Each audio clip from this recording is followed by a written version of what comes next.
Howdy folks, on the lathe today I'm doing more work on the camper. This is the thing that ran the speedometer drive, and I want to make a good press fit tight plug to fit in that hole to keep the oil in, and I also want to make it so that the plug will come out over the edge. The plug will come out over the edge here. That way I can put the nut back on and really cinch that thing down. Maybe get some sort of a gasket in here or something like that. Really crunch it down on there. And yeah, I still got enough diameter to do that. So we're going to try that. If that fails, I'm just going to make it a press fit into there or this diameter here and screw it, and hopefully it won't leak. I don't think it will. But let's give that a try. Now what am I after here? My calipers. Usually I just do it by guess and by golly, you know, turn it until it seems to want to seat in there, but I'm really trying to do stuff better than that. Now that's kind of amateur, and it's good enough for some things, but I'm trying to do better work. First, get a depth reading.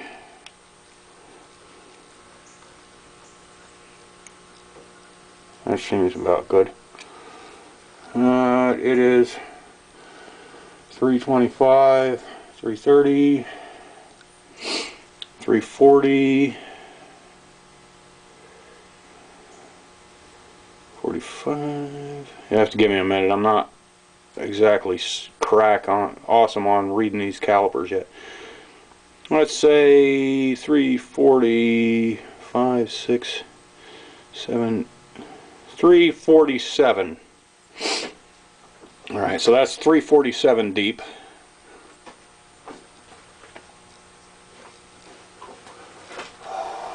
Wow, flicked my cigarette, went right into an old piston. 347 deep, and it is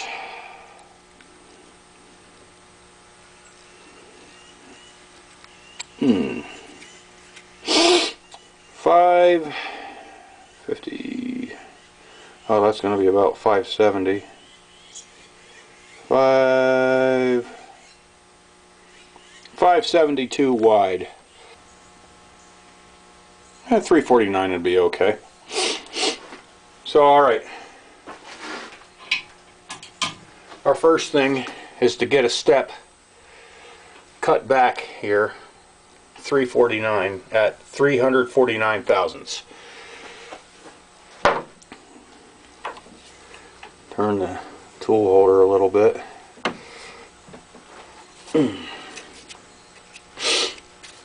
Alright.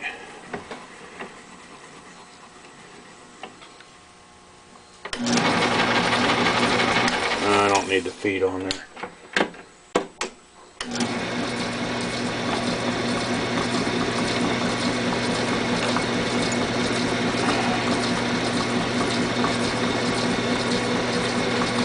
Okay, now we're cutting.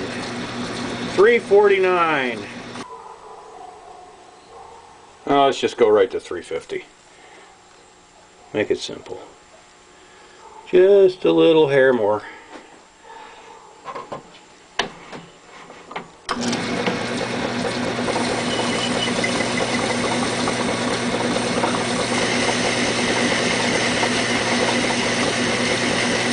I want this to fit down on there tight.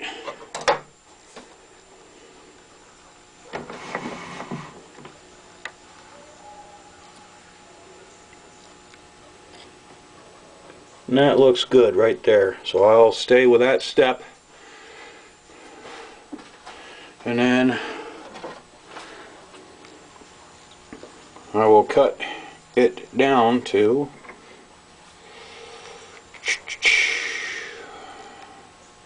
make sure you're in there good and level and straight and square and all that. Just trying to get the hang of these calipers. Alright. That's looking like 575 even. So we'll go just a hair over 575, and that'll be a nice press fit into there. 575. We got our line, and start cutting.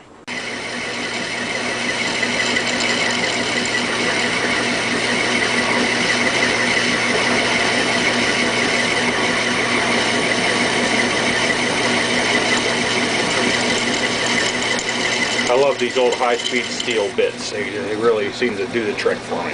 But I'm going to spare you all the cutting. I'm right at the point where this thing just wants to stick on there. And that would probably be a pretty good press fit into there. And that is usually where I would call it good. But let's just see where we're at, because we're shooting for 575. If I screw it up, you know, I can still cut for the inside the smaller hole. And if I screw that up, I can feed a little more steel out and do it again. But, or wait, no, we were shooting for 576, weren't we?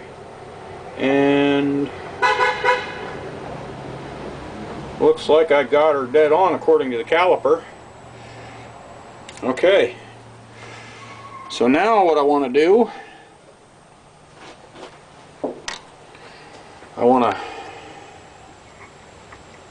yeah, that'll be nice. That'll work out good. Now what I want to do, I'm going to part this off. And I don't believe it's too dang critical where I do it, as long as I don't leave 3 inches or whatever, as long as this nut can get plenty of thread. And that's got, looks like I got about 1/16 to 1/8, so it's not terribly critical where I get it at. So that's that. Alright, and here we have a parting tool. Usually I use a hacksaw, but I've been starting to have a little better luck with this thing since I watched a couple of videos and learned how they work. I guess they're, I don't know, according to Mr. Pete, they're always kind of troublesome on a small lathe. I don't know why that'd make much difference, but the guy's an instructor, and I'm not gonna dispute him. But here's how I square it up. I just get the blade laying flat against the chuck here, and tighten her down carefully so as not to disturb it. And I don't need all that hanging out there. And the shorter you can get this, or the closer you can get this blade in, the better off you're gonna be. Okay, so, and I'm gonna go out to there. That looks good. Not exactly sure, but it's not exactly critical. Lock your carriage. Give her a little shot of crap, which I probably should have been doing the whole time I was cutting, but I really wanted to watch where the cut was. Now let's give it a try. So far she's cutting. Not very happy about it.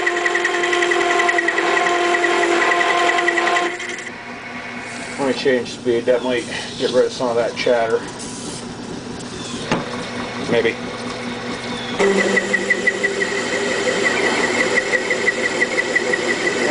That's a little more better. That's the one thing. I think my belt might be a little loose, but I'd rather slip the belt than break tools, because I don't have lots of money to get more. But that is one of the things on my list, is another blade for this thing, or maybe a different style something, I don't know. But I know there's ones that work better than this.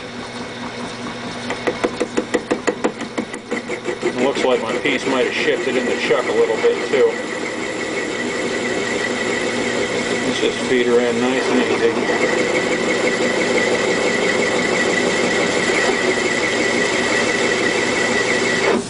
Ah, dang. Stalled again. Well, I'll spare you this too. I'll show you the result. One of the troubles I think I might be having here, when I got this lathe, I think it's called a rocker, so you could set where your thing is at. That was missing, and I can tell my my cutter, the actual part that's doing the cutting, is just a hair down below center, and it's just not quite gonna finish the job. It's almost got it. Come on, you stupid thing. Just won't focus. It's almost got it, not quite. So, gonna have to finish it off with the hacksaw, and yeah, it'll be great. Alright, got a nice little circle of cardboard cut out to fit right down into there. I'm gonna take some RTV. I wish I could find my Indian head, but this stuff worked just fine. Just a little bit of this stuff. You don't need much at all. You don't need to go and slather the hell out of it. If you have to do that, then there's something wrong and you should address that issue. Unless you're, you know, really in a pinch.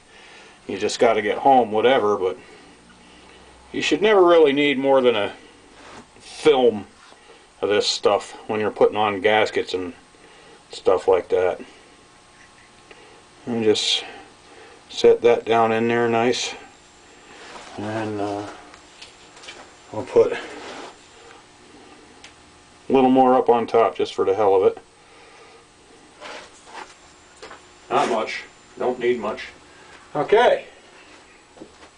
Now I'll just take this piece and this piece, stick them in the vise like that, and hopefully squash them together. Let's see what happens. And pray to God. She's going in there, and that feels nice. I believe that I did it. And yeah, I can see down in the hole there that it squashed the sealant around, so do believe I achieved my objective here. And now let's see. Oh yeah, and that nut even tightens down on there nice. There we are, finished product in place. Yeah, like I said, it's not a very big piece of the puzzle, but you sure as hell don't want all your transmission oil leaking out through the dang speedometer drive, which I'm not sure if it would or not, but it still looks a lot cleaner with just that plug there instead of the whole gear assembly and crap hanging off the side of it. So, and plus that little assembly was in the way of the mount that I plan to make, which I already got a start on it. I just got to get a couple of bolts to bolt the piece of metal up that I have cut, and then I got to figure out what angles I need from there and weld some stuff up. And then my rear tranny mount's done, and I got to get my front tranny mount on and drill a bunch more holes because I still haven't done that crap yet, but we're coming. Thanks for watching.